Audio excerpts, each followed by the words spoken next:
Donc il nous reste deux parties. Première partie, c'est la chirurgie de la cataracte. Deuxième partie, la chirurgie du kératocone.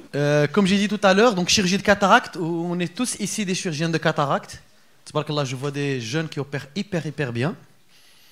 Et là, sur le plan technique chirurgical, beaucoup d'efforts sont faits par les médecins pour évoluer, pour apprendre.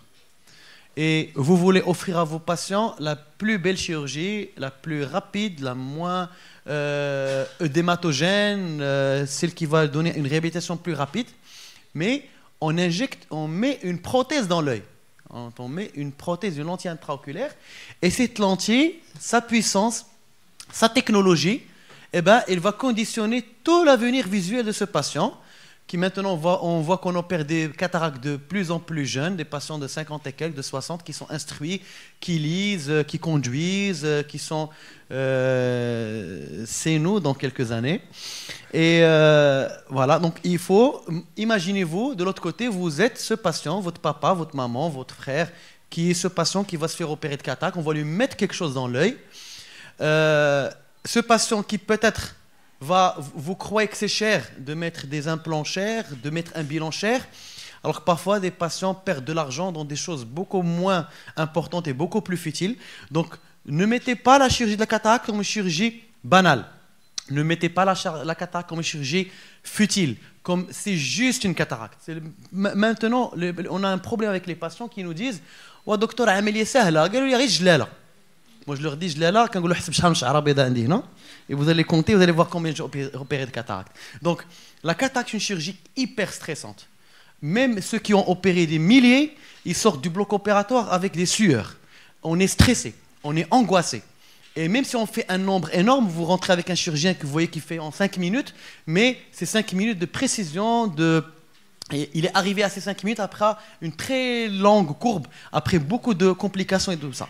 Donc, on va faire toutes ces chirurgies pour qu'à la fin, on s'en fout de ce qu'on va implanter dans l'œil.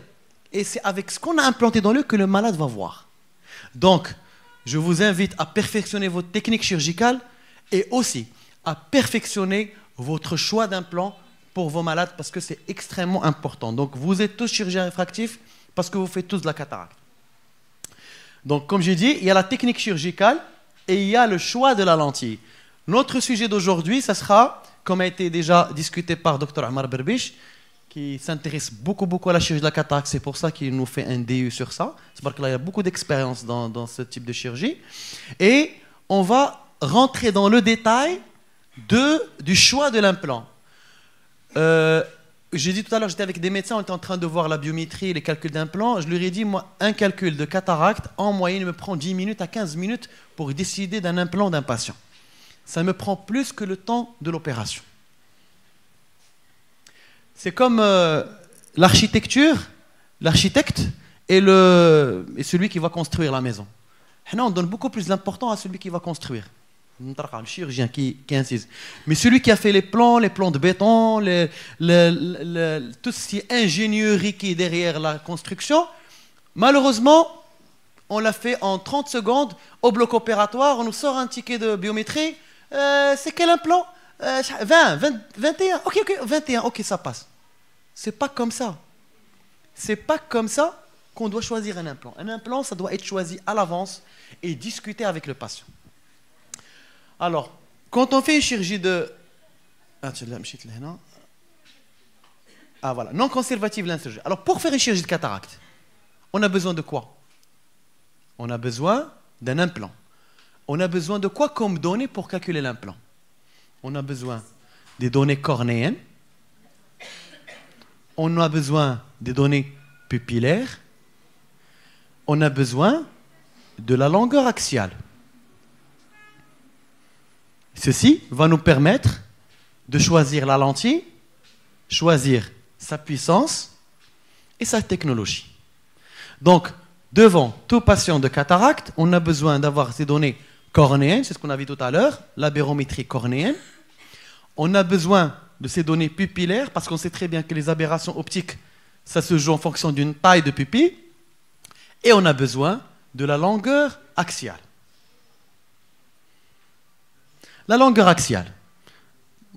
moi, je me rappelle, on la faisait avec un biomètre manuel. Donc, on va toucher la cornée avec un biomètre manuel. On va mesurer la longueur axiale uniquement, quelques mesures.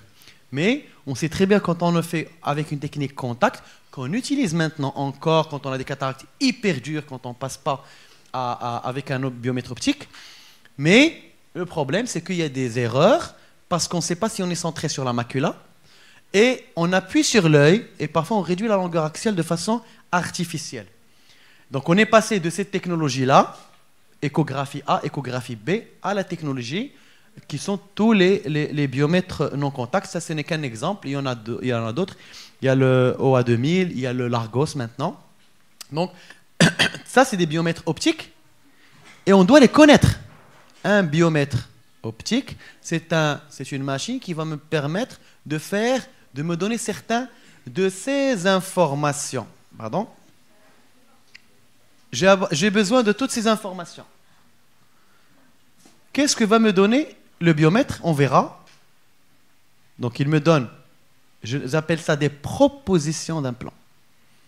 Ce ne sont pas des implants, mais c'est des propositions d'implants. La machine, il vous dit, selon les données que j'ai, selon la technologie que j'ai, selon le centrage que vous avez réalisé, je me décharge de toutes les erreurs qui sont inhérentes à l'examinateur. Je me décharge de toutes les erreurs. Tout ça, c'est écrit sur les manuels. Je me décharge de toutes les anomalies au niveau du film lacrymal.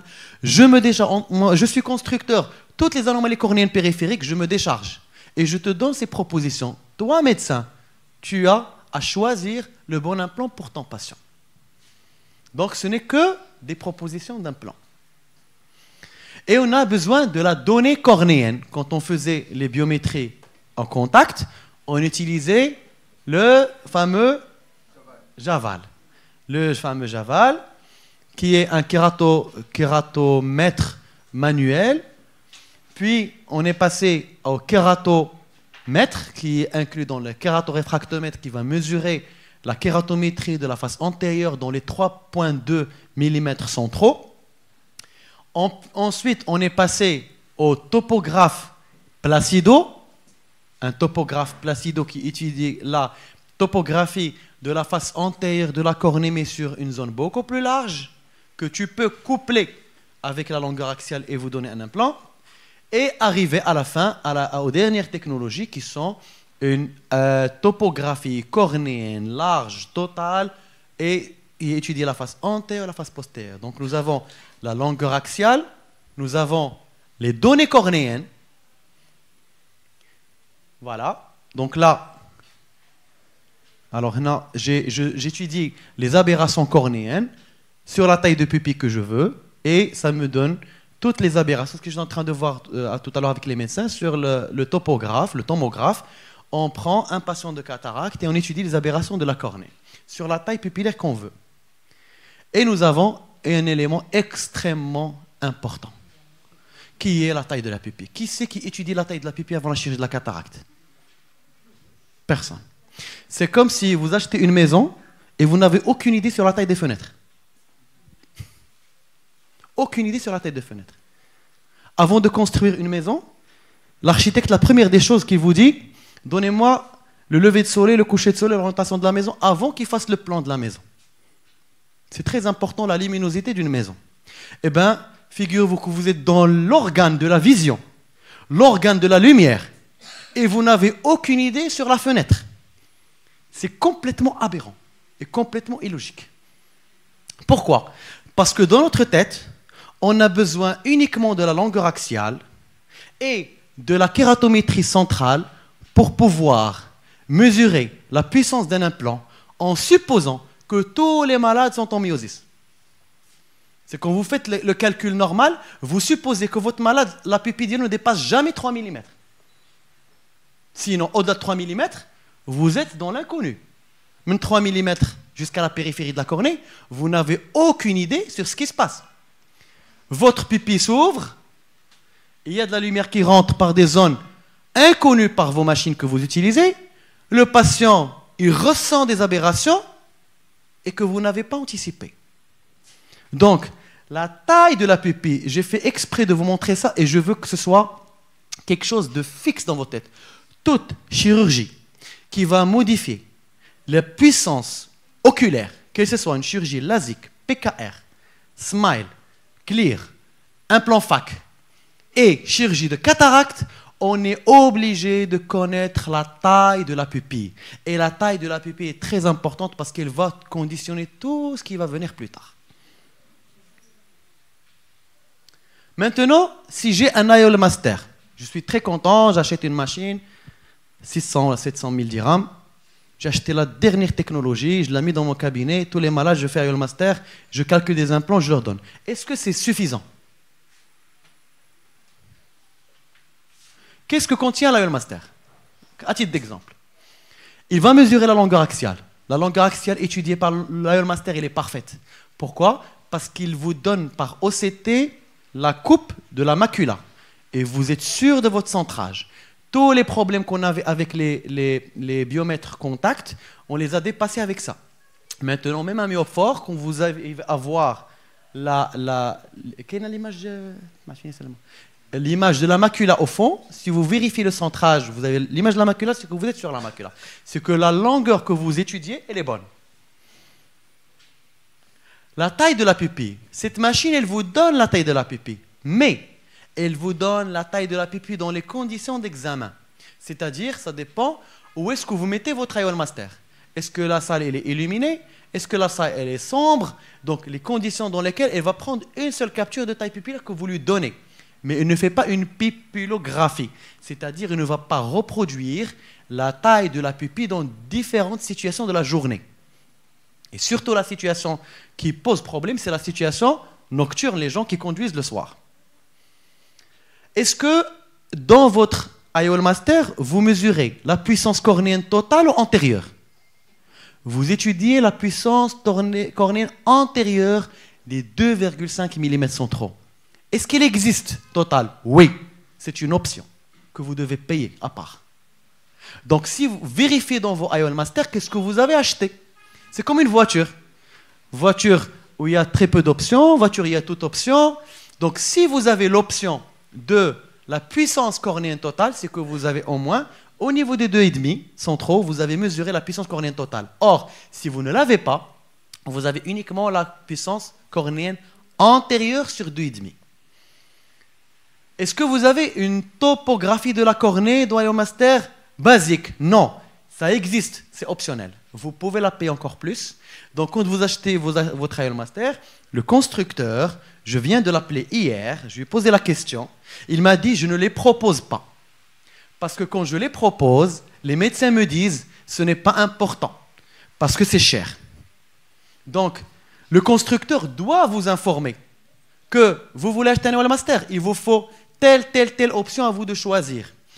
Il m'a dit, je veux le proposer, mais quand je donne le devis avec toute option, ils vont chez le concurrent.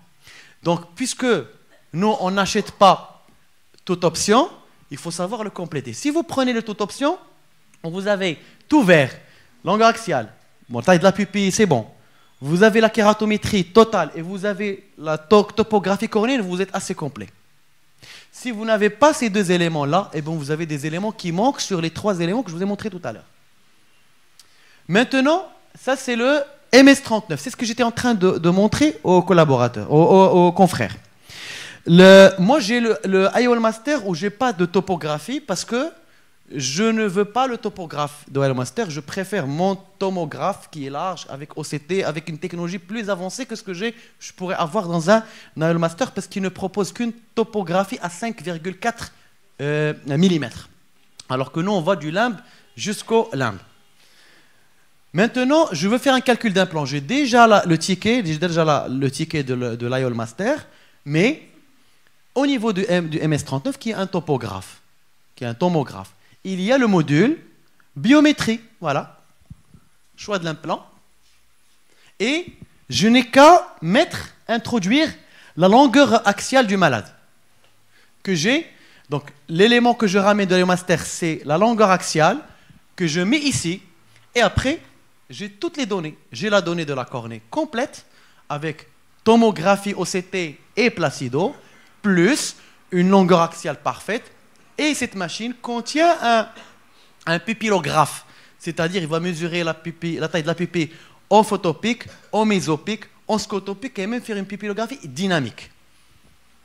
Et bien sûr, je peux choisir l'implant que je veux, choisir la puissance et avoir même la simulation de ce que le malade va pouvoir voir. J'ai le PSF, j'ai la courbe de profondeur de champ et en changeant les puissances, je peux avoir un changement de la profondeur de champ et je peux avoir même une simulation de la précision que va avoir le patient en post-opératoire. Donc, comme on a vu, regardez ici, si je choisis un implant si je cible moins 0,42, j'aurai cette profondeur de champ qui est très réduite, mais très précise. Mais si je myopise le malade de moins 1,5, j'aurai une profondeur de champ assez large, donc j'ai une profondeur de champ plus large, mais une distorsion de l'image. Et ça, je peux jouer avec. Si c'est un patient qui est très myope fort, c'est un patient qui est pas myope, qui est permétrope, donc je pourrais choisir. C'est juste vous montrer que la biométrie ne se limite pas à des machines de biométrie, mais les topographes, si vous avez la possibilité d'introduire la longueur axiale, vous pouvez jouer et avoir même des simulations aberrométriques de ce que va voir le malade et aussi dans les implants toriques. Voilà, on peut choisir un implant, quel qu'il soit, torique ou sphérique, voilà. Maintenant, donc les données de la cornée, donc toujours on a besoin des données de la cornée, plus les données pupillaires, plus la longueur axiale, ce que j'ai dit tout à l'heure, pour avoir la puissance et pour avoir la technologie à choisir. C'est bon?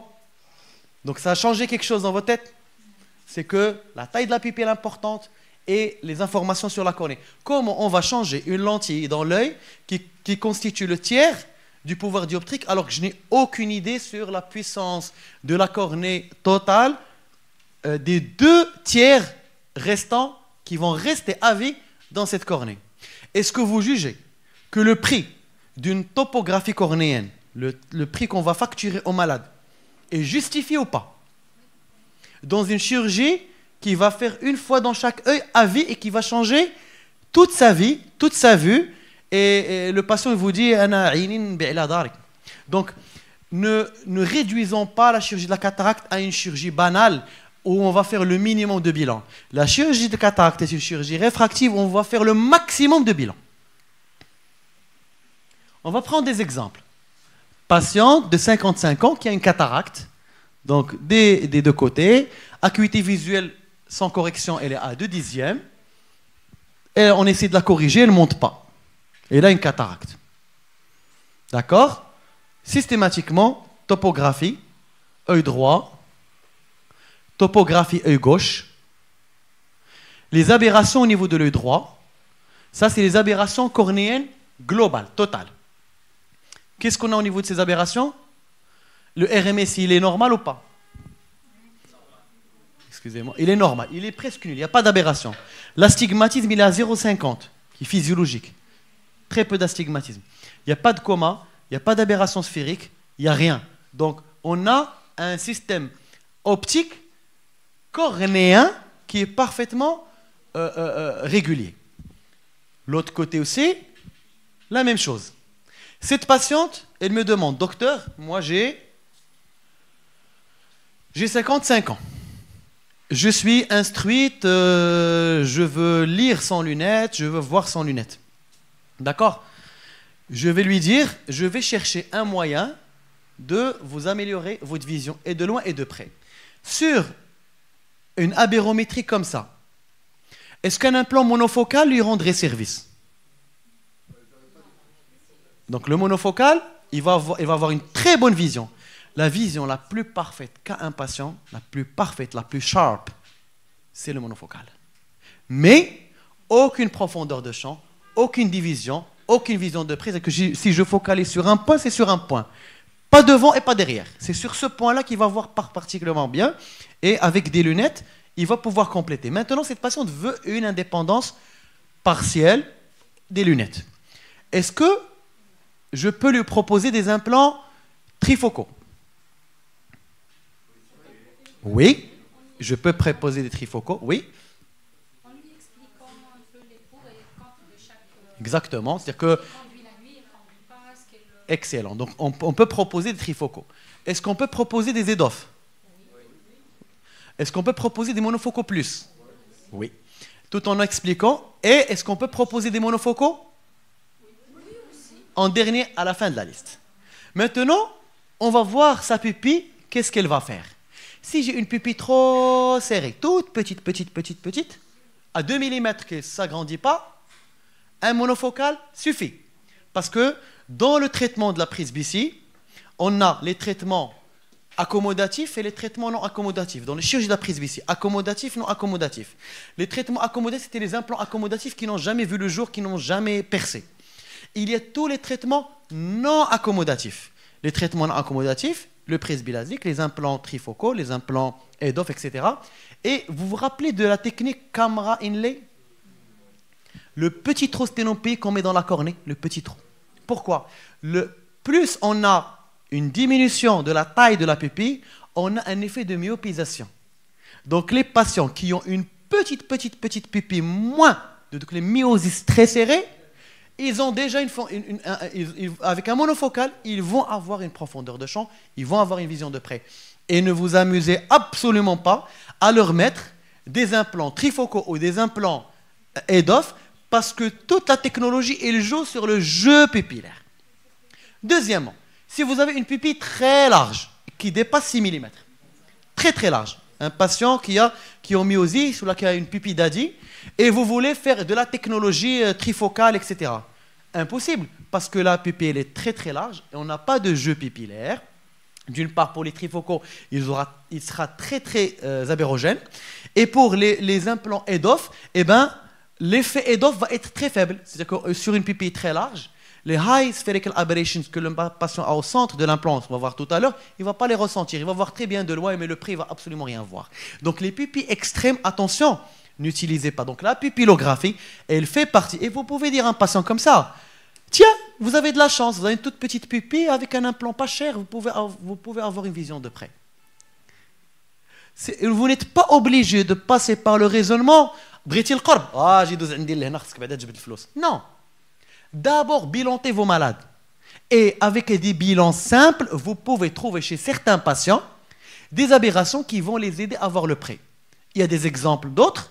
Si par exemple, chez la même patiente, je trouve un astigmatisme de 1 dioptrie. 1 dioptrie d'astigmatisme de chaque côté. Cette patiente qui a une dioptrie d'astigmatisme, et là, on sait très bien que l'astigmatisme est une aberration de bas grade qui nous permet d'avoir ce qu'on appelle le conoïde de Sturm. Et le conoïde de Sturm nous permet d'avoir une profondeur de champ. C'est un patient qui va avoir une acuité visuelle de loin à 8 dixièmes et une acuité de près à P4, P5. Et on a des patients qui ont un petit cylindre résiduel de 1 dioptrie qui sont contents. Et vous avez 3 avantages. Premier avantage, chirurgie non coûteuse. Deuxième avantage, chirurgie prédictible. Votre chirurgie, même si elle ne se fait pas dans les meilleures conditions, vous avez mis un monofocal et vous n'avez aucun décentrement. Troisième chose, quelle que soit la vision binoculaire du patient, le patient va la supporter parce qu'il est habitué à ce cylindre. Et quatrièmement, le cerveau de malade est habitué à ce cylindre. Vous n'allez pas attendre une plasticité cérébrale, elle est déjà là. Donc vous allez travailler avec une aberration que le patient a déjà. Et vous n'avez pas besoin de la changer ni de la modifier. Vous trouvez un petit cylindre de 1 dioptrie, vous trouvez des aberrations où il n'y a rien, et vous allez dire au patient, je vais vous laisser un petit astigmatisme pour lequel vous êtes habitué, qui n'est pas toxique. Le patient, il n'a ni maux de tête, ni rien du tout avec. Il va voir et de loin. Ne cherchez pas 10 dixièmes de loin et de près. Quand on parle de presbytie, on ne cherche pas le 10 dixième de loin et de près. On cherche une autonomie de loin, intermédiaire et de près, surtout l'intermédiaire. Donc, quand je trouve un petit cylindre de 1 dioptrie, bingo, j'ai gagné. Je n'ai pas besoin de passer par des technologies très chères. Je mets un implant monofocal. Je peux même ajouter à ce petit cylindre une high spherical aberration petite avec un monofocal plus, et le tour est joué, et le patient voit et de loin et de près. Donc c'est pour voir que finalement, vous n'allez pas d'abord commencer par demander au patient est-ce que vous voulez le loin ou le près avant de bilanter. Il faut d'abord bilanter et en fonction de ce que vous avez, vous allez lui proposer des solutions. Donc là, au niveau des deux côtés, un petit cylindre. Et qu'est-ce que je peux proposer sur une pupillographie qui est comme ça? J'ai une pupille qui est très bien mésopique à 4 mm, qui est correcte. Voilà, 4,5, donc dans les normes. Le film lacrymal est très important. Je fais un test de sécheresse pour tous les malades. Tous les malades qui posent le pied ici, on fait un test de sécheresse. Pourquoi? Parce que ce soit un LASIK ou une PKR, on a dit que le film lacrymal, c'est le premier dioptre. Et s'il est altéré, eh bien, il va fausser les calculs, il va fausser les résultats. Schirmer, systématique. L'OCT, maculaire, systématique. Il y a des anomalies qu'on peut passer à côté quand on fait un examen de la rétine. Microscopie spéculaire, systématique. Et bien sûr, la proposition des implants. Je ne vais pas rentrer au bloc avec ça et dire choisissez l'implant le plus proche de 0 et je l'implante. Non. Le calcul d'implant se fait en amont, c'est une étude. C'est comme l'architecte. On fait le plan, on le valide, comme de la construction de la maison. On ne va pas faire la construction en même temps. Je vais une piscine, non, c'est pas comme ça. La chirurgie de la cataracte, c'est une planification d'une chirurgie qui nécessite tout un plan, tout un bilan. Comme a dit tout à l'heure Dr Berbiche, il a dit le problème sécheresse oculaire, c'est un problème du patient avant la chirurgie. Après, ça devient votre problème après avoir opéré le patient.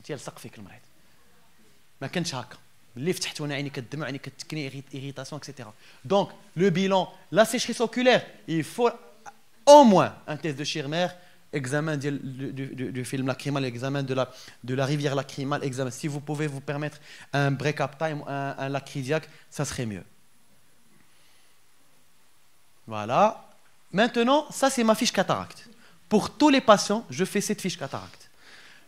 J'ai l'œil droit, l'œil gauche. Acuité visuelle sans correction. Je vais vous citer qu'est-ce qu'il y a dans cette fiche. Devant toute cataracte, je dois avoir ce plan. Pas le plan AutoCAD de construction. Ouais. Acuité sans correction. Acuité corrigée. Densité de la cataracte. Dilatation de la cataracte. Parce que si la dilatation elle est mauvaise en préopératoire, je sais que je vais avoir des difficultés chirurgicales. Donc déjà, je dois être sûr d'avoir une bonne, on va dire une facilité chirurgicale si je veux mettre des implants un peu osés. Topographie, comment est-ce qu'elle est normale ou pas.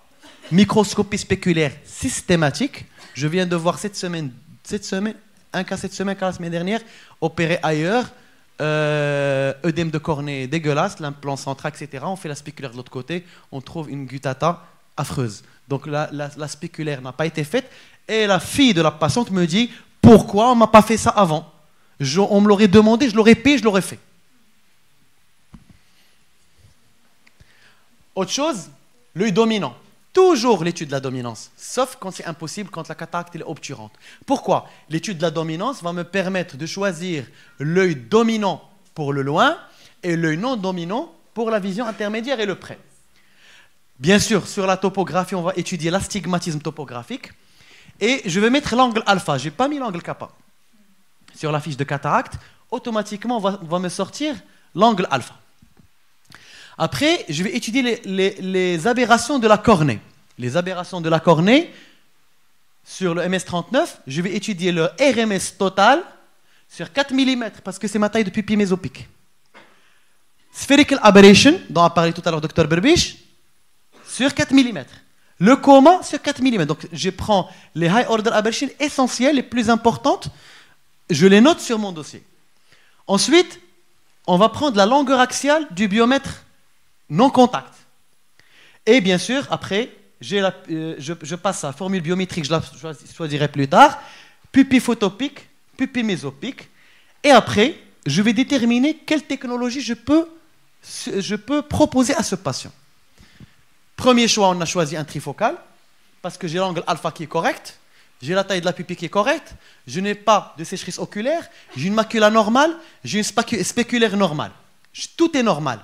Et je n'ai aucun moyen physiologique de cette patiente de lui permettre de voir le prix si je n'utilise pas des petites choses, si je ne mets pas des petites choses dans son implant. Soit il va être diffractif, soit il va être réfractif, ou je mets des aberrations. Donc, premier choix, je lui dis, d'accord, madame, on va vous proposer, premier choix, trifocal. Et on discute avec elle. Le trifocal, docteur, je suis trifocal. Je conduis le soir 2 heures. La femme qui parle beaucoup, pose trop de questions, etc. Le trifocal, attention, c'est un très bon implant. Il va diviser la lumière en loin, en général 40% de loin, 30% d'intermédiaire et 20% de près. Mais c'est un implant qui est très exigeant. Si vous avez la moindre petite erreur, erreur réfractive de 0,5 dioptrie, on perd. C'est-à-dire qu'on va devoir faire une chirurgie réfractive cornéenne pour corriger. Donc, c'est un implant exigeant. Il doit être fait pour un malade non exigeant. L'exigence de l'implant, l'exigence du malade. Un malade qui ne veut pas attendre dans la salle d'attente. Un malade qui veut voir le médecin avant de voir les orthoptistes. Un malade qui conteste. Un malade qui dit un malade qui se plaint du confrère avant. Un malade qui se plaint parce qu'il n'a pas trouvé de stationnement. Un malade... Je vous parle de la psychologie. Récuser. C'est le malade que tu dois dire. Après tu dis non, s'il te pose la question pourquoi tu m'as dit ça, il ne faut pas le prendre en trifocal. Et j'exagère pas. Parce qu'on vit avec ces malades. Parfois, on tombe sur des profils de personnalité de type A. On tombe sur des profils qui sont assez bizarres et qui peuvent venir chaque jour au cabinet vous dire maintenant j'ai un problème, explantez-moi, trouvez-moi une solution. Donc attention, le trifocal est un implant qui est excellent quand il est hyper bien centré, quand le jeu pupillaire joue bien, quand il n'y a pas de sécheresse. Pourquoi on exige que la macula soit normale? Parce que la vision de contraste, la vraie vision de contraste, elle vient de la macula. Quand la macula elle est altérée ou édémaciée, déjà la vision de contraste maculaire elle est diminuée. Et vous réduisez la quantité de lumière de 2/3. Le patient qui va voir de près, il va devoir mettre beaucoup plus de lumière pour voir de près, parce qu'il n'a que 20% de la lumière. Donc, et vous avez l'angle alpha, et vous avez la chirurgie parfaite, où le patient n'a pas poussé pendant la chirurgie. Quand vous avez mis votre incision, l'iris n'est pas sorti dans l'incision, il ne s'est pas effrité. Et qu'à la fin, votre jeu pupillaire que vous avez étudié en préopératoire, c'est ce que vous avez trouvé en post-opératoire. La pupille n'est pas un petit peu distordue. Et Dieu sait combien de pupilles distordues on a eu en post-opératoire, même dans les mains des meilleurs chirurgiens. Donc, il faut que la chirurgie se passe de façon parfaite. Mais le malade ne doit pas être exigeant. Le malade qui vous dit 100%, vous le récusez. Le malade qui vous dit l'implant l'implant ديالك. Je l'ai fait signer. Moi les trifocaux ils font une demande écrite. كيكتبني طالب بغيتك دكتور اطلب منك ان تضع لي العدسه متعه البؤره واعلام كذا كذا. علاش؟ Le jour où il a un problème, vous lui montrez le document et je leur demande d'écrire que si l'implant n'est pas pendant l'opération, il y a quelque chose qui a changé et que je dois mettre un monofocal, il ne va pas venir contester et me dire pourquoi vous ne m'avez pas mis. Monsieur, vos conditions chirurgicales ont fait qu'on a changé le choix de l'implant. Et vous devez filtrer votre patient à l'avance. Alors, sur 10 malades éligibles, sur la topographie, sur tout ce que vous avez, vous allez vous retrouver 1 ou 2 qui sont vraiment éligibles pour ce type de chirurgie. Deuxièmement, j'ai choisi un EDOF. Je dis un EDOF. Maintenant, vous allez voir le loin, l'intermédiaire, on va faire une petite monovision et vous allez pouvoir avoir une vision intermédiaire, voir le loin, mais avec un œil un peu plus que l'autre et une vision de près assez correcte avec des petites lunettes que vous allez devoir porter 20 ou 30% de votre temps. Mais ce n'est pas 100% de loin. Vous devez, pour par exemple conduire le soir, mettre des petites lunettes. EDOF. Troisièmement, monofocal plus. Je lui dis d'accord. On va mettre un implant où il y a high spherical aberrations au centre. Et quand la pupille se serre, ces high spherical augmentent puisque la taille de la pupille va diminuer. Et vous allez avoir une myopisation. C'est le fameux schéma que je vous ai montré au début. Donc les spherical aberrations, quand on réduit les rayons de la périphérie, ben, il y a une myopisation de près. Mais ça c'est comme un plus 0,75 de près. Si vous n'avez pas les moyens, eh ben, monofocal. Monofocal, mais il ne va pas revenir me voir, docteur, pourquoi j'ai entendu parler sur internet d'un implant, la ADC Dekia. La ADC Dekia, pourquoi? Non madame, je vous ai tout proposé et je leur donne cette fiche avec toutes les propositions. Après discussion avec le malade, on a choisi ensemble la technologie EDOF. Elle aurait très bien pu choisir la technologie trifocale.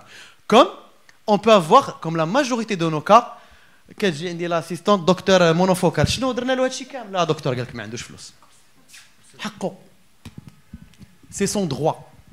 Je lui propose, je ne suis pas en mesure de le pousser. Non, monsieur, si vous ne faites pas le monofocal chez moi, je vous fais le monofocal, je ne vais pas trifocal là. Non, je lui donne toutes les propositions. Et le malade, en se concertant avec lui-même, avec sa famille, avec sa bourse, avec ses moyens, il a le droit de choisir. Mais moi, en tant que médecin, je dois lui donner toutes les solutions possibles. C'est comme si quelqu'un qui a un cancer du sein, il part chez un oncologue, il va lui dire « Tiens, tu es pauvre, on va lui donner juste le petit médicament de rien du tout. » Non, donne-moi tous les médicaments possibles et laisse-moi choisir. L'immunothérapie, le machin, l'hormonothérapie ou la petite chimio de tout le monde. Donc, un malade qui est pauvre, on lui propose l'immunothérapie, même qui est cher. On lui donne le choix. Donc on ne va pas se mettre à la place du patient parce qu'il a ramené chez ce bat qui n'est pas très propre. Parce que parfois les malades, ils viennent avec une tenue qui ne correspond pas à leur budget.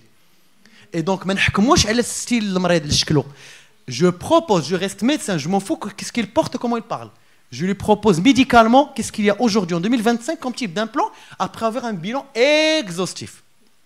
On a fait l'implant, à la fin, ça c'est le compte rendu opératoire, on a fait le premier œil, le deuxième œil, on a fait un mini-web des deux côtés. Et voilà, la patiente est là, c'est ce qu'on lui a dit. Elle a un 7 dixième, P3, 9 dixième, P3, P4. C'est une patiente qui est très contente. Elle voit de loin, elle voit de près, sans lunettes, et elle est autonome. Mais on va lui donner une petite correction qui pourra éventuellement l'aider à conduire le soir. On pourra même lui donner quelques petites lunettes pour s'il veut faire de la couture. Donc, très important de faire un bilan global, clinique, un bilan psychologique. Et quand je dis, on dit aux malades, j'ai des caméras partout et je surveille de l'intérieur. Et toutes les filles, je vais vous montrer un petit peu comment ça fonctionne, toutes les filles me notent sur une fiche le comportement du malade. On fait une enquête sur le malade. Il y en a même qui traînent de la consultation. Je n'ai même pas besoin de le voir. Son dossier est devant moi. J'ai besoin de le voir uniquement pour évaluer sa psychologie. Et voir sa lampe à fente, évaluer sa psychologie. Alors, un autre cas, 65 ans, donc patient qui a consulté pour une chirurgie de cataracte ailleurs. Il est parti chez un médecin, il a la cataracte, il a programmé, il a donné même le rendez-vous de chirurgie. Janib la biométrie, rendez-vous de chirurgie. Il rentre, un docteur Refaï qui dit la chirurgie de la cataracte, il a dit ok, marhaba. Non, ça fait, tu directement rendez-vous de chirurgie. Non, non, non, monsieur le docteur Refaï doit vous voir. Non, non, non, moi j'ai fait tout le bilan, tous les examens, je ne veux rien faire. Non, c'est pas comme ça que ça se passe. Consultation chez docteur Refaï, il va vous examiner. Il vient, consultation. J'examine. Donc, j'ai une cataracte au niveau de l'œil gauche. L'œil gauche, cataracte qui doit opérer. D'accord? J'examine, cataracte visible. Elle est là. Bingo, j'ai oublié la cataracte. Mzian, zidoua le programme. Non. Qu'est-ce que vous faites? Il a déjà... ça, c'est une... pardon. Ça, c'est une pupille dilatée pharmacologiquement. Donc, qu'est-ce que vous allez faire chez ce patient? J'ai la cataracte, biométrie déjà derrière, ouais, CPA, couche imsaïb. Vous l'opérez? Moi, je ne l'ai pas opéré, j'ai demandé de faire une topographie. Non, mais quoi? Moi, j'ai déjà payé la topographie ailleurs, mais j'ai déjà payé le bilan. Topographie, sinon, allez ailleurs. Je vais en faire la topographie, on trouve ça. Qu'est-ce que je trouve chez ce patient? Il a une cataracte réelle, mais les 2/3 de sa cornée, les 2/3 de son pouvoir dioptrique, il y a ce problème-là qui est le kératocone. Le kératocone, ce n'est pas une pathologie du sujet jeune. Le kératocone survient chez le sujet jeune, mais il le traîne à vie. Donc, un patient de 65 ans qui a ça, est-ce que, si j'opère sa cataracte, est-ce qu'il va être bien? Non. Très bien. Donc, si je passe l'étape, si je fais comme l'autre confrère qui a déjà donné le rendez-vous avec la biométrie, est-ce que le patient va être content? Non. Donc, ça fait que, soit le confrère, ce n'est pas un bon médecin, donc le malade l'opération n'est pas réussie. De toute façon, ça sera que des mauvaises paroles du patient et il va partir chez un autre confrère. S'il ne fait pas la topographie, la capsule, des choses. Or, il y a des choses qui sont évidentes. Topographie, on a un diagnostic de kératocone. D'accord? Je fais, et le kératocone n'est pas au centre, il est un petit peu en périphérie. Je fais le root mean square de la cornée, je trouve 1,30. Il y a l'astigmatisme, mais l'astigmatisme, ce n'est pas un problème, parce que je peux mettre un torique sur ça. Mais là, j'ai des high order aberrations que la lentille torique ne va pas corriger. Donc j'ai ça. Qu'est-ce que vous faites? Bravo, Eliko. Magnifique. Ben, c'est exactement ça. C'est un patient chez qui j'ai fait une Corneal Wavefront Guided PRK. Donc à 65 ans, je lui ai fait une PKR. Vous avez l'habitude de voir des patients qui rentrent dans la salle de laser qui sont jeunes, 30 ans, mais vous n'avez pas l'habitude de voir des patients de 60 ans ou plus qui rentrent dans des salles de laser. Ben, vous les faites rentrer quand ils ont un problème de cornée et une cataracte associée. Je fais un plan de traitement aberrométrique de la cornée. Résultat, avant, après, 6 mois. Le patient qui جاي يفتح la cataracte l'غدا زرزرته 6 mois. زرزرته 6 mois pour attendre que la cornée se régularise. Et après, regardez avant, le RMS avant et le RMS après. Vous préférez faire une cataracte dans ces conditions ou dans ces conditions? Dans ces conditions. C'est pour cela que il faut faire la topographie, la barométrie cornéenne totale avant toute chirurgie de cataracte. Ce patient qui n'a pas l'air d'être riche, qui n'a pas l'air d'être quelqu'un de... Il est venu et je lui ai dit, voilà monsieur, vous avez 2 maladies, on va essayer de commencer par la première maladie. Il était très coopérant et il n'y a pas que celui-là, on en a énormément. On a même des malades chez qu'on a mis des anneaux intracornéens, puis attendu 3 mois, on a fait une PKR, attendu 3 mois et fait la phaco après. Alors, c'est une autre question. Si on met la chirurgie de la cataracte avant, on peut faire ça. Si on fait la chirurgie de la cataracte avant, comment on va calculer l'implant? L'implant va être faussé avec toutes les formules qui existent maintenant, les formules de Kahn et toutes les formules de... Tu opères la cataracte sans améliorer la cornée. La seule chose, tu peux te mettre d'accord avec le patient, lui dire, monsieur, si vous ne voulez pas faire un traitement cornéen, sachez que vous avez 2 maladies. On va faire la chirurgie de la cataracte. Après la chirurgie de la cataracte, je ne vais pas la vision. Je vais le l'anti-rigide. Mais le l'anti-rigide, tu vas commencer à voir. Rigide ou scléral. Mais avant la lentille rigide, mais j'ai que je suis en post-opératoire, non, je vois flou, je vois mal, etc. Tu vas essayer de chercher une réfraction qui n'existe pas. Donc, c'est une stratégie. Soit je lui dis, monsieur, vous avez un problème de cornée, on fait laser de la cornée et puis la cataracte, ou bien on fait la chirurgie de la cataracte, mais après la cataracte, on peut faire une lentille, ou bien on peut revenir vers un traitement aberrométrique total à ce moment-là, puisque déjà j'ai changé le cristallin, mais un cristallin définitif, où je ne vais plus changer un élément de l'œil, donc lens satellé, lens conservatif, je le passe à l'aberromètre total et je peux faire un traitement post-opératoire, mais aberrométrique total. Je peux le faire, on peut le faire dans un deuxième temps. Mais on aura un risque d'avoir une erreur de calcul d'implant, on va devoir mettre dans notre profil d'ablation. On a le profil d'ablation, je n'ai pas mis de sphère. Regarde. Je n'ai pas mis de sphère. Ici. Voilà, pardon. Je n'ai pas mis de sphère, j'ai mis juste le cylindre. Mais si je fais un traitement aberrométrique, je veux corriger son problème, je vais devoir mettre une sphère. Et je vais consommer plus de tissu. Mais ça se discute aussi. On peut la faire aussi.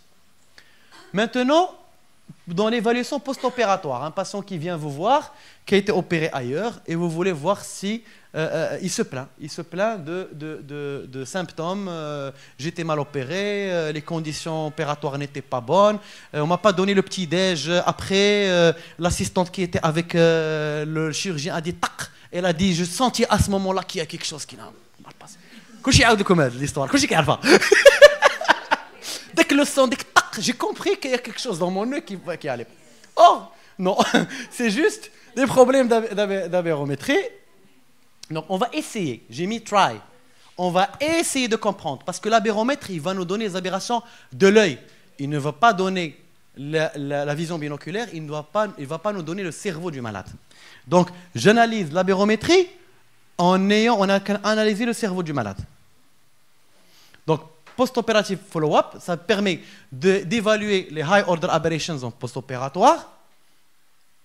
Patient opéré de cataracte, il revient, high order aberrations, il voit mal. Quel est le premier diagnostic? High order aberrations, il voit mal. Un des diagnostics qu'on peut avoir. Oui. Deuxième, très simple et très facile, vous réglez rapidement. Très simple, très facile, vous réglez rapidement. Avant même. Cataracte secondaire. La cataracte secondaire donne des aberrations de haut grade. Première des choses, vous avez des aberrations, c'est le traitement le plus facile. Chez un patient opéré de cataracte, 3, 4 mois, 5 mois, on peut faire une cataracte secondaire, on prend de l'ophtalmologie, etc. Première des choses, est-ce qu'il y a une cataracte secondaire? Tu examines, trouvez une cataracte, vous réglez le problème le jour même, ça fait halil le mouchkil. Donc cherchez première chose, cataracte secondaire. Et puis le reste, tilté, tout ça, on peut le voir. Donc, évaluer le résidu réfractif, c'est que la réfraction résiduelle. Et dans la réfraction résiduelle, toujours avoir l'esprit c'est-à-dire, il avait une myopie de moins 15.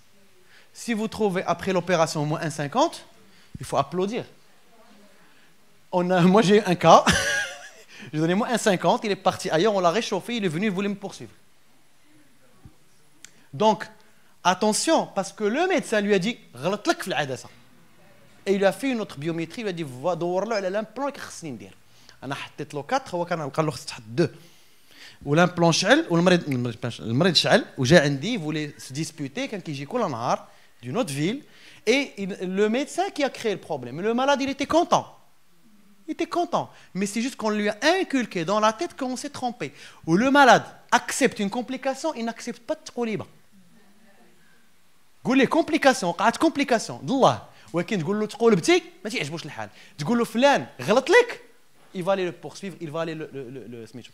Donc dans nos propos de discussion en post-opératoire il faut qu'on fasse très attention à notre communication avec les malades, comment on rigole, comment on sourit, parfois تنقلبوا ضحك, parfois il faut trouver la parade d'innocenter le confrère, parce que il se peut, on a tous des petits couacs.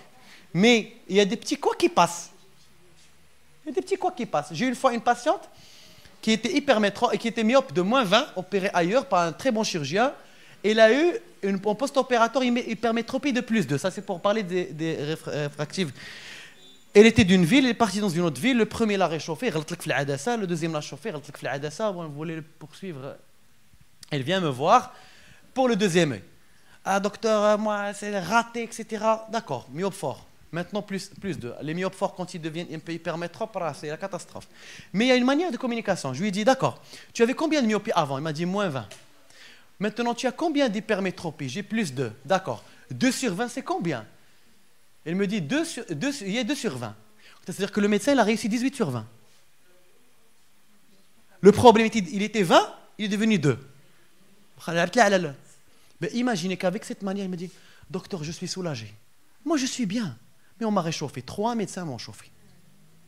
Donc, le post-op, la communication, elle est très, très, très importante. Quand vous recevez un post-op, ou un confrère, la première des choses, trouvez des arguments pour innocenter le confrère. Parce que quand vous innocentez le confrère, vous augmentez la confiance, la crédibilité des médecins, des patients en nous. Si vous le réchauffez, il va aller voir le 3e, le 4e, le 5e, jusqu'à ce qu'il trouve quelqu'un qui va le calmer. Donc, il faut calmer, il faut trouver toujours des arguments dans le bon sens. Il permet trop d'accord, quand il y a de la myopie, plus 2, on va dire un LASIK, on va corriger, on va faire. Donc, l'évaluation, il y a les machines, et parfois, pour ne pas réchauffer, je peux enlever le résultat de la machine et le compte rendu que je sors de la machine, mais qu'est-ce que je fais? Erreur réfractive, complication. Non, petits résidus réfractifs, des petits mots qui sont gentils parce que le malade, il va prendre le compte rendu, il va aller voir le premier avocat à côté. Donc, moi, j'ai vécu des choses avec des patients comme ça, donc je vous dis, attention attention aux grimaces, attention à la manière, même si le confrère de l'autre côté, vous ne l'aimez pas, mais là, vous êtes médecin. Il faut défendre la technique, défendre la profession. Optimiser la qualité visuelle, c'est un patient qui est opéré, qui a un problème, eh bien, on a des solutions. Maintenant, on a des solutions de dire, voilà, vous avez fait du LASIK, vous n'êtes pas content, vous avez fait un smile, vous n'êtes pas content, vous avez fait une cataracte, vous n'êtes pas contente, on va essayer de trouver le moyen d'améliorer votre situation. Et grâce à la birométrie, on peut faire des calculs abirométriques et améliorer la situation du malade. ou tout simplement faire un lasériag et régler le problème du malade. Explanter, tu règles le problème du malade. C'est que toujours, et on trouve souvent la solution. Souvent la solution. Mais si on parle bien au malade, si on calme les choses, eh ben, le patient va être beaucoup plus coopérant et coopératif pour régler son problème. Autre chose. أنا رجعت عند الطبيب ديالي الأول ما دارش لي الحل. رجع عنده était agressif avec lui. وذاك الطبيب تاعو عنده psychologie. Il y a la psychologie du malade, il y a la psychologie du médecin. دخل عنده, il était agressif. لسن عليه بزاف. المريض il dit au malade reviens, je te fais tel bilan. Non, moi, tu me règles mon problème tout de suite. Moi, j'ai pas le temps, j'ai l'avion dans 2 heures. Parfois, le malade n'est pas coopératif même avec son premier médecin. Eh bien, s'il vient chez vous, c'est parce qu'il y a eu un petit couac. Essayez de le ramener vers son premier médecin. Moi, ce que je fais en premier lieu, quand j'ai un patient, je dis à الطبيب ديالك, الطبيب ديالك الله يعمر هذا, أنا كنعرف والله يودي, c'est un très bon médecin. Il est excellent. أنا غنهضر معاه ونوصي عليك, etc. لا ما بغيتش نرجع عنده. Ok, il n'y a pas de problème. أنا غنحل لك مشكلتك. Mais j'essaie toujours de le réconcilier avec son premier médecin. C'est très important pour faire confiance à la technique et même ce que je vais lui faire. Parce que je vais faire un traitement. Et si le malade, après quand je le touche, quand le malade tu le touches, après c'est ton problème. Donc on fait attention dans la manière de communication et on a des solutions maintenant à proposer tout en restant logique et réaliste. On va faire un traitement aberrométrique, on va faire, mais même ces traitements-là, ils ont des parts de complications. Un autre patient, donc évaluation post-opératoire, 44 ans, cataracte, d'accord, -5, -4,75. Donc ça, c'est la topographie des deux côtés. Donc photopique, mésopique, d'accord. Donc la pupille, 3,9 pratiquement, presque 4, c'est une bonne pupille. Donc les high order, elles sont à 0,1 et à 0,44, donc ils sont moins de 0,50. Et vous allez voir que ces high order, ils peuvent changer si vous refaites la capture. Donc quand vous trouvez élevé, refaites la capture. Donc la barométrie totale. Est-ce que j'ai besoin de ça pour une chirurgie de cataracte? Non. J'ai besoin de ça uniquement chez un patient qui veut se faire opérer de LASIK ou de chirurgie cornéenne, où j'ai besoin d'attester que le cristallin n'est pas cataracté. Voilà, donc pas de sécheresse oculaire, OCT normal. Alors ici, vous avez une petite altération du RNFL qu'on va retrouver l'explication au niveau de la papille, une dispersion papillaire. Je fais un UBM, mais ce qui m'intéresse, ce n'est pas les mensurations que je fais pour l'ICL. Ce qui m'intéresse, c'est de suivre la zone nulle. Quand je vais mettre un implant spécial, il doit être centré.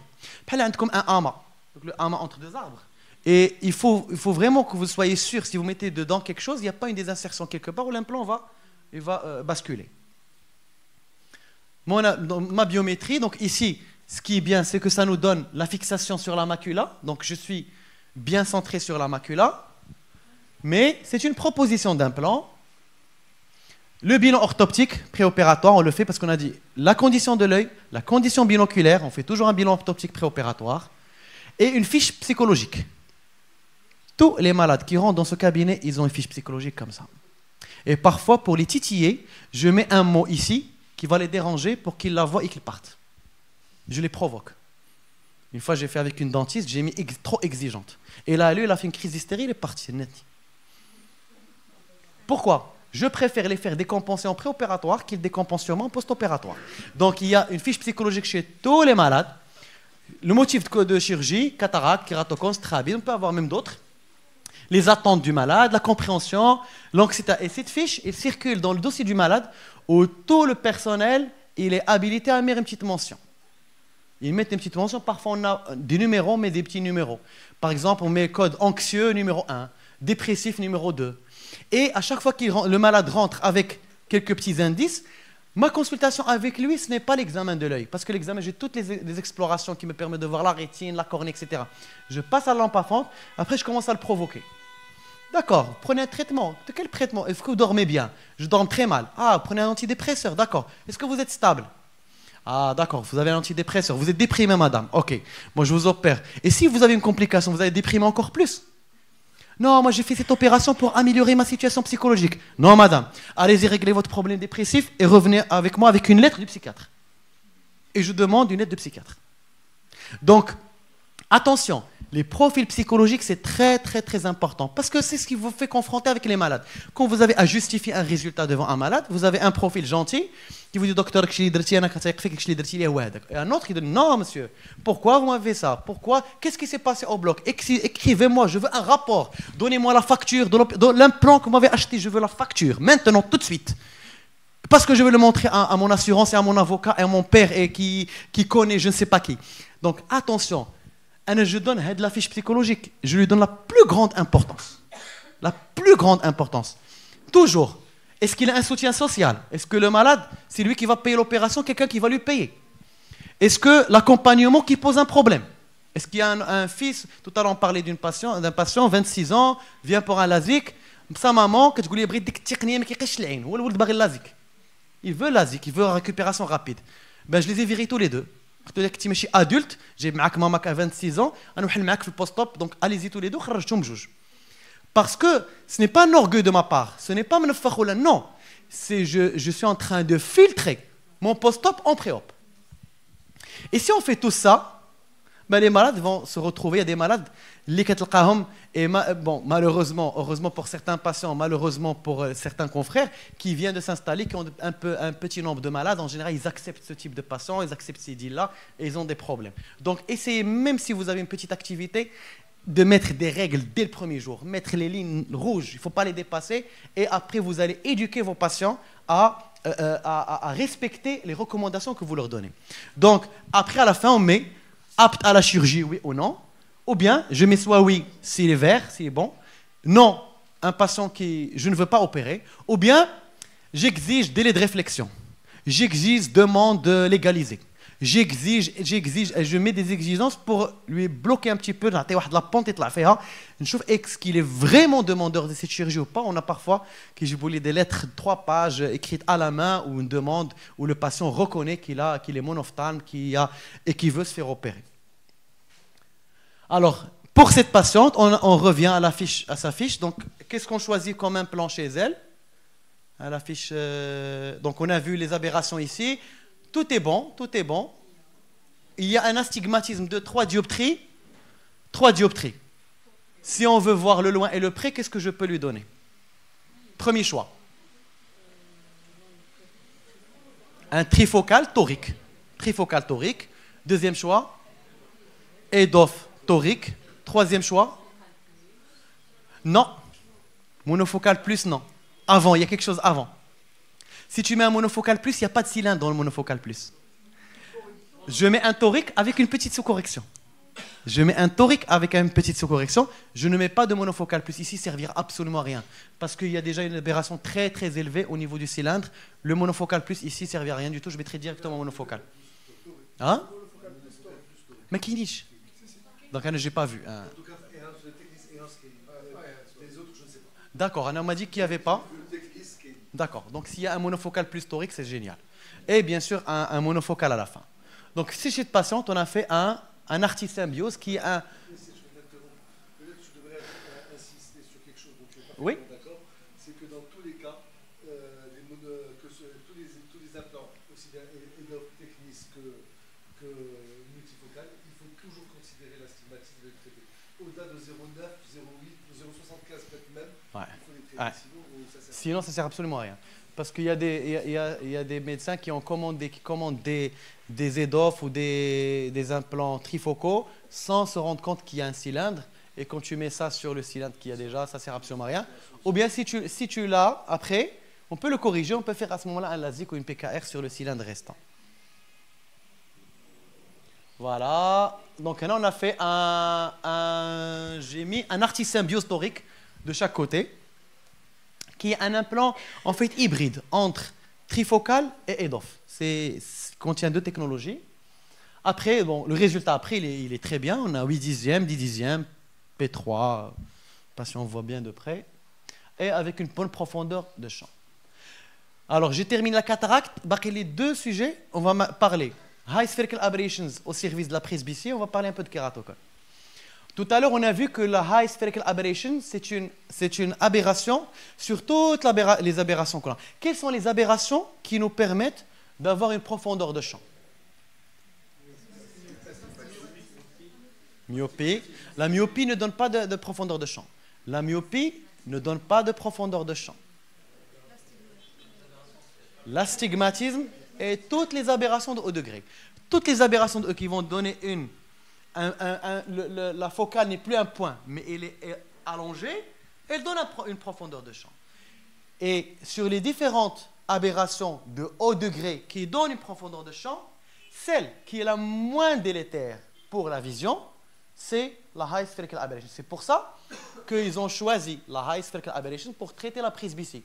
Ils ne mettent pas dans les implants de la coma ou du trefoil, ils mettent de la High Spherical Aberration. C'est l'aberration sphérique qui est une pathologie, mais à faible dose, elle peut être bénéfique dans la vision de près, on va l'étudier. Donc, on va parler d'abord du presbylasique. Vous connaissez le presbyonde? Le presbyonde de Zeiss. Le presbyonde de Zeiss, c'est une technique qui a été inventée par Dan Reinstein, qui a changé la monovision en une monovision modifiée. La monovision, c'est quoi? La vraie monovision, la monovision sauvage. Pas la cloison sauvage. Où tu mets un œil en hémétropie ou l'autre à -3. Ça, je pense que personne n'ose le faire. Un a 0 ou un a -3. Parce qu'à -3, cet œil, il ne voit absolument rien. Absolument rien, compte les doigts. Mais il voit de loin, avec un œil, de près, très bien, et il n'y a pas de vision intermédiaire. Ça, c'est la monovision dans sa forme la plus sauvage, que personne ne peut utiliser, que je n'utilise pas. Même dans les implants monofocaux, je ne peux pas laisser 3 dioptries de différence entre les deux yeux. Et puis, qu'est-ce qu'ils ont fait? Ils ont essayé de reproduire le même schéma, mais en mettant une monovision de -1,50 et de compléter le -1,50 restant par l'effet pseudo-accommodatif d'une asphricité négative de la cornée. Je me fais comprendre ou pas? Non. Je reprends.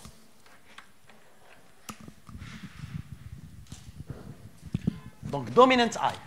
Dominant eye. Je fais. Alors, je donne loin. Ou près. Je n'ai pas de zone intermédiaire. Ça, c'est la monovision la plus agressive, la plus sauvage.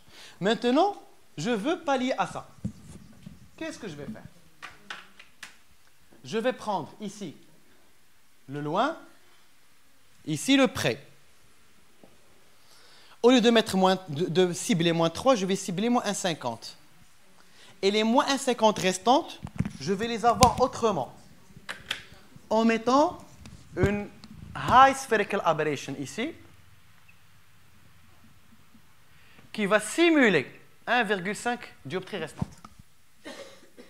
Et je vais même mettre ici une High Spherical Aberration qui va me ramener jusqu'à une vision intermédiaire. Donc ici, j'ai High Spherical Aberration au niveau des deux cas, mais ici, sans qu'il y ait d'addition de près pour permettre d'avoir une bonne vision de loin, et ici, je la mets pour avoir une vision. Bon, je vais faire le près, le loin. C'est le loin, c'est le près. Vous avez compris. C'est que je vais inclure High Spherical Aberrations au niveau des deux yeux, mais la métropie cible n'est pas la même. Donc j'ai une marge de profondeur de champ, mais qui est plus vers le loin, et l'autre, elle est un peu plus vers le près. Je vais vous expliquer un petit peu. Sous forme de schéma اللي درنا قبيله. هذه عقلتوا عليها راه هيك قدامكم تما. Regarde. L'œil non dominant. Non dominant. هذا l'œil non dominant. Pour avoir une vision de près, je dois me focaliser ici. D'accord? Donc je mets un -1,50 pour me focaliser ici.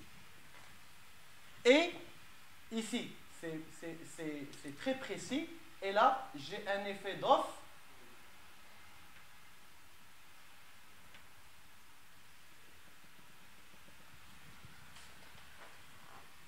Ça, c'est toute une zone où je vais voir un peu le loin et le près. Mais pas de façon précise au niveau de chaque point. Donc ici, j'ai mis une myopie de moins 1,50 pour ramener la focale ici, et j'ai mis un high spherical aberration pour permettre d'avoir un flou qui va me permettre d'avoir une profondeur de champ maintenant, mais qui ne va pas me permettre de voir le loin. Parce que la vision sharp, j'ai tenu, non. Vous avez compris. On va à l'œil dominant. Bon. L'œil dominant,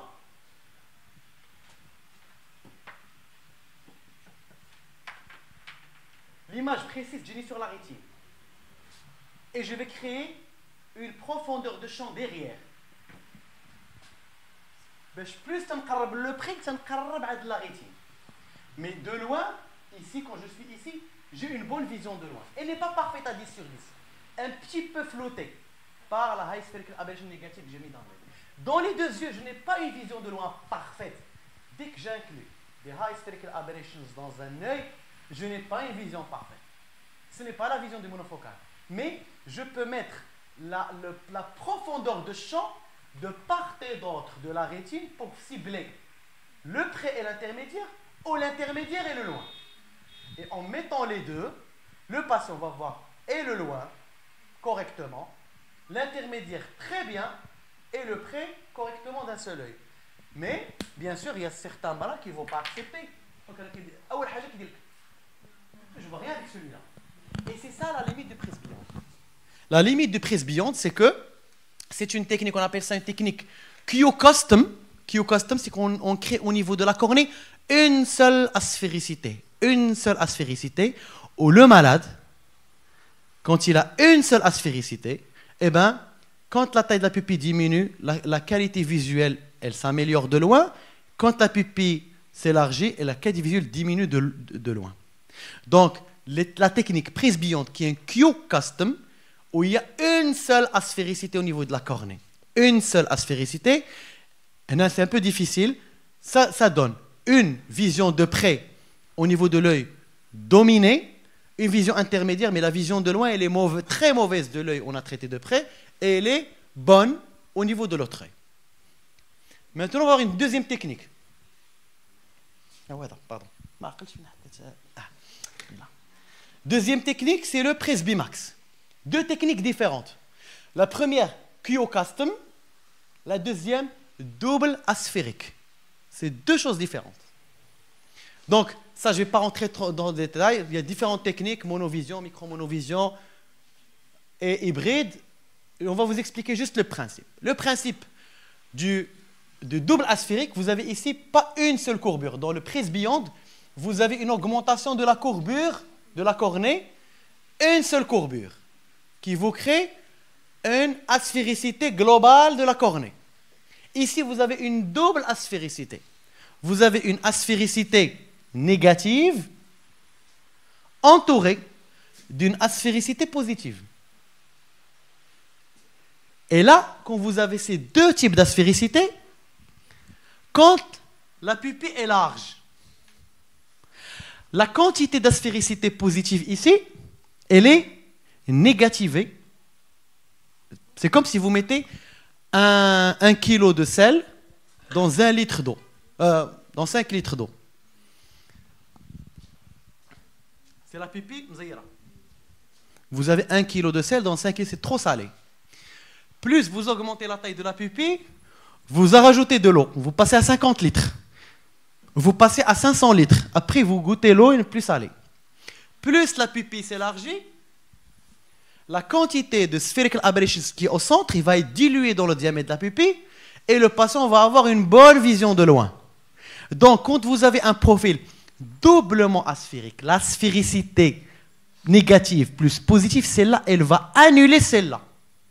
Et quand vous allez avoir une dilatation de la pupille, dans le presbymax, vous allez avoir une bonne vision de loin. Vous n'avez pas le compte les doigts. Vous avez les 7 dixièmes, les 6 dixièmes et les 8 dixièmes. C'est la différence entre les deux technologies. Et avec ça, vous pouvez la mettre sur un seul œil, vous pouvez la mettre sur les deux yeux. Moi, en général, je la mets sur un seul œil. je laisse l'autre œil, je le traite plan, et je traite la presbytie sur l'œil non dominant, on a de très très très bons résultats. C'est juste, il faut comprendre le principe. Mais tout ça, ça joue sur le jeu pupillaire. Si j'ai un patient qui a une petite pupille de moins 50 et moins, je ne peux pas préposer de presbytie. Parce qu'il va toujours avoir high spherical négative à forte dose, il va avoir une myopisation, on ne va rien voir de loin. S'il y a une pupille qui est très large, la high spherical aberration va être très diluée et le patient ne va pas sentir la vision de près. Donc, quand il est entre 3 et 5, maximum 6, je peux éventuellement faire un traitement, surtout quand on a un jeu pupillaire. Vous avez compris un petit peu la différence des deux? Q-Custom, vous avez une seule aspéricité. Presbymax, une double aspéricité. C'est pour ça que le Presbymax, les gens qui ont travaillé avec les deux, maintenant, ils ont lâché le Presbymax, j'ai aucun intérêt financier, et ils ont lâché le Presbyond, et maintenant ils travaillent avec le Presbymax. Comment on fait la programmation? C'est comme un logiciel, et on fait rentrer la technique qu'on veut, et le profil d'ablation, vous le voyez. Voilà, donc c'est un profil d'ablation de l'ASIC. Regardez, ce qui est important, c'est ça, c'est le profil d'ablation. La cornée avant, et la cornée Q-value au moins 0,80, moins 0,19. Et après, vous voyez, on a créé un kératocone central. Mais un petit kératocone central, et la Q-value a progressé dans le côté très négatif. Ce qui est important ici, c'est le diamètre de ce mamelon. Plus le diamètre est grand, la pupille, même si elle s'élargit, on va avoir un flou de loin. Le truc, c'est qu'il faut qu'il soit de diamètre très petit, beaucoup plus petit que la taille de la pupille plus petite. Qui est la pupille? Photopique. Si j'ai la pupille photopique, صغيرة بزاف, et le malade, il ne va rien voir. La pupille photopique, il est toujours plus grande que le diamètre du mamelon que j'ai créé. À ce moment-là, le patient, il va voir. C'est pas qu'il va voir autour. Le patient, il va voir. Le patient, il va voir avec une aberration totale de l'œil qui est calculée sur la taille de la pupille et dont la quantité lui permet de voir et le loin quand la pupille est dilatée et le près quand elle est. Donc c'est pour ça que le jeu pupillaire est très très important. Maintenant, les chirurgies, les implants qu'on utilise maintenant pour la chirurgie de la presbytie, il y a des différentes technologies. Là, je vais parler de head-off, je ne parle pas des trifocaux parce que les trifocaux, ça ne fait pas partie de notre présentation d'aujourd'hui parce que c'est la diffraction. Là, c'est des implants réfractifs. Comment ça fonctionne? Vous avez l'implant, par exemple, Miniwell, à titre d'exemple. Vous avez l'aberration sphérique positive, négative, il joue avec les aberrations en fonction de la taille de la pupille. Quand la pupille est serrée, elle passe par là, donc le patient va avec ça. L'intermédiaire, quand il se dilate, il voit le loin. Ici, il y a le près, l'intermédiaire et le loin. C'est pour ça qu'il y a Miniwell, Proxa et Miniwell. Les implants aussi de Vivity, Alcon, qui utilisent tous ces technologies. En fait, la technologie head-off, c'est une technologie qui se base sur un virus qui s'appelle High Spherical Aberration. Donc ça, c'est la profondeur de champ. Donc nous avons la rétine, c'est ce que j'ai expliqué tout à l'heure. La rétine est ici, et nous avons la profondeur de champ. Soit on va la mettre ici, le focal hygiène, donc on laisse une grande myopie et profondeur de champ. Soit on va la ramener ici, et on joue comme on veut avec la myopie ou l'hypermétropie résiduelle. Ça, c'est les implants monofocaux enhanced, c'est les implants monofocaux plus qui vont utiliser juste high spherical aberration. C'est asphérique une fois, c'est pas doublement asphérique. C'est pour ça que la profondeur n'est pas importante. Revenons au prisme bilasique. Le prisme bilasique, il ne va pas vous donner une vision addition de plus 3. Imaginez que dans les meilleurs cas, vous avez 1,50, 1,75 d'addition. Mais les patients, ils sont très très contents. Alors maintenant, j'ai terminé la presbytie parce que c'est un sujet très important et maintenant tout le monde parle de l'adesset dekiya, il faut comprendre comment fonctionnent ces types d'implants et comment l'œil qui va recevoir ce type d'implant, comment il doit être. Dans le kératocone, je passe très rapidement parce que tout le monde est fatigué. Donc les buts majeurs dans un traitement de kératocone, là on est en train de faire de la thérapeutique aberrométrique. C'est réduire les high order aberrations, améliorer la vision, améliorer la qualité de la vision, donc améliorer les techniques autres, les anneaux, les implants fax, etc. Et toujours réduire la dépendance aux lentilles. Il ne faut jamais dire on va arrêter les lentilles. Donc les profils d'ablation, ils ont pour objectif de diminuer les cambrures, donc diminuer les parties les plus bombées et puis à bomber les parties les plus plates. Donc ça, c'est une petite vidéo simple que vous connaissez. Donc le laser, il va taper doublement, il va taper sur le sommet du cône, mais il va taper aussi ailleurs. Il va taper aussi en périphérie. Il va ablater ici pour réduire la cambrure là, et il va taper ici pour augmenter la cambrure au niveau, ce qui va rééquilibrer la cornée. Donc les ablations de profil, vous voyez que les profils d'ablation sont des profils qui ne sont pas des profils ni ronds, ni astigmatiques. C'est des profils où il y a de l'aberration de haut degré, donc ils sont assez variables et customisés par rapport aux patients. Donc ça, c'est différents types de profils. Regardez, l'un ne ressemble pas, on ne peut jamais traiter avec un profil un autre patient. Or, -2, c'est -2 chez tout le monde. -3, c'est -3 chez tout le monde. Mais pas dans le kératocone, on doit prendre des aberrations de l'œil et les mettre. Est-ce qu'on va utiliser les aberrations cornéennes ou les aberrations totales? Ça, c'est un autre sujet, c'est trop long. Donc, on va juste parler qu'on peut faire un traitement aberrométrique au niveau de la cornée. Donc, ça, c'est le laser. Ça, c'est une trans-PKR topo-guidée. Surtout, ce n'est pas topo-guidée, c'est Cornea Wave France Guided. On utilise les aberrations totales de la cornée. Vous voyez le profil d'ablation. Les résultats, il faut les évaluer après 3 mois. Un patient qui a fait une PKR, jamais ne prendre sa réfraction au bout d'une semaine, 2 semaines. Il va être complètement irrégulière. Toujours. Patient, il dit 3 mois. 3 mois. Les collyres et 3 mois. Et vous allez voir que beaucoup de choses disparaissent. Vous faites de la chirurgie réfractive, il y en a ceux qui font de temps en temps. Et dès qu'ils font une réfractive, le lendemain, ils veulent voir est-ce que le malade l'a vu, est-ce qu'il a quelque chose, le patient il se plaint, je vois du flot. Soyez zen. Monsieur, c'est dans 3 mois. Pas avant 3 mois. Et soyez calme. S'il voit que vous êtes stressé, il va vous coller. Résultat, donc avant-après, donc des profils aberrométriques. Vous voyez ici qu'on n'a pas enlevé complètement le kératocone, on a réduit. Pourquoi? Parce que l'objectif, c'est de traiter la zone où la pupille. Donc tout ce qui est là n'a pas d'effet. Deuxièmement, ça c'est la carte axiale antérieure. Une partie de ces déformations, elle est déjà compensée par la déformation de la face postérieure. Et quand on fait un traitement corneal wave France total, on ablate moins que si on fait un traitement antérieur, basé uniquement sur le placido. Avant-après, regardez la qualité visuelle en préopératoire, regardez en post-opératoire. Ça, c'est le PSF. Donc, le PSF vous donne une simulation sur la qualité visuelle du malade. Et ça, c'est la différentielle. Et là, si vous voyez, j'ai inclus même le cylindre. Il y en a certains confrères qui vous disent ne pas mettre de cylindre. Non, le cylindre, il faut le mettre. On va voir. Parce que le cylindre, il est aussi aberrogène. Regardez avant-après. Donc, une grande différence dans la qualité visuelle. Avant-après. Donc, les patients, ils sont très, très contents. Et là, c'est un Cornea Wave France Guided sur un anneau. L'anneau intracornéen, c'est un traitement aberrométrique grossier. C'est juste, on va mettre les grosses œuvres. On va mettre un anneau pour réduire la cambrure. Mais, même s'il est grossier, il obéit à des normes. Il obéit à des règles. Il y a des nomogrammes. On ne va pas mettre, parce que c'est grossier, on va mettre un anneau pour tout le monde. Non. Ça dépend de la forme de la cornée, de la courbure de la cornée, ça dépend de Q-value, ça dépend de beaucoup de choses. On va essayer d'optimiser aussi le choix de l'anneau. Et parfois, on est surpris d'avoir une acuité visuelle très sympa. Après l'anneau, on n'a pas besoin de rajouter plus. Mais si on n'a pas l'acuité qui est bonne, c'est la qualité visuelle, on peut rajouter. Et la règle, c'est que je dis au malade, je vous fais l'anneau, c'est un premier traitement. Et on va compléter par le laser plus tard.